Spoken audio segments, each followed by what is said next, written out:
नमस्कार, मी पंजाब डक. आज आहे 27 जुलै 2025 आणि मी आहे आमच्या इथल्या कसुरा नदीवरून पाहू शकता असा पूर गेलेला आहे. सगळ्या शेतकऱ्याचं आतोनात नुकसान झालेलं आहे. तर शासनानं खरं तर या शेतकऱ्याला मदत करायला पाहिजे.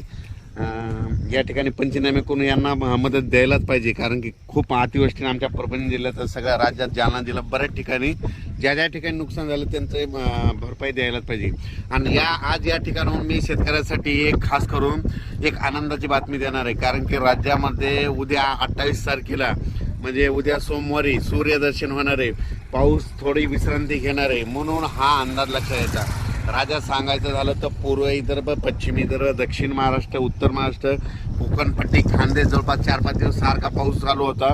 कुठं रिमझिम पडला, कुठं मुसळधार पडला, कुठं अतिमुसळधार पडला, कुठे वडे नाले वाहिले, कुठे नदीला पूर आला, कोणत्या धरणाचं पाणी सोडलं, असा पाऊस पडला. पण शेतकऱ्याला आता अपेक्षा आहे की हा पाऊस कधी उघडतो. तर सर्व शेतकऱ्याला सांगू इच्छितो की उद्याच्याला म्हणजे सोमवारी उद्या 28 तारखेला सूर्यदर्शन ठिकठिकाणी होणार आहे.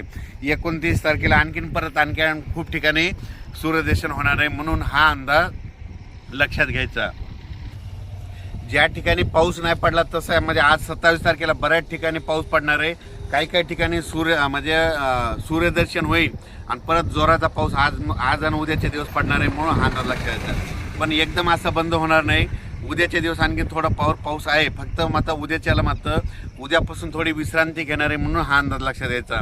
शेतकऱ्यांना एक विनंती, आता काय करायचं, 28 तारखेच्या नंतर सूर्यदर्शन झाल्याच्या नंतर तुम्ही काय करा, जवळपास 11 तारखेपर्यंत 11 ऑगस्टपर्यंत म्हणजे पाऊस विश्रांती घेईल. मग तितक्यामध्ये तुम्ही शेतीचे कामे करून घ्या, फवारणी करून घ्या, खत घालून घ्या, कारण की राज्यामध्ये जवळपास 10-12 दिवस विश्रांती पावसाची राहील.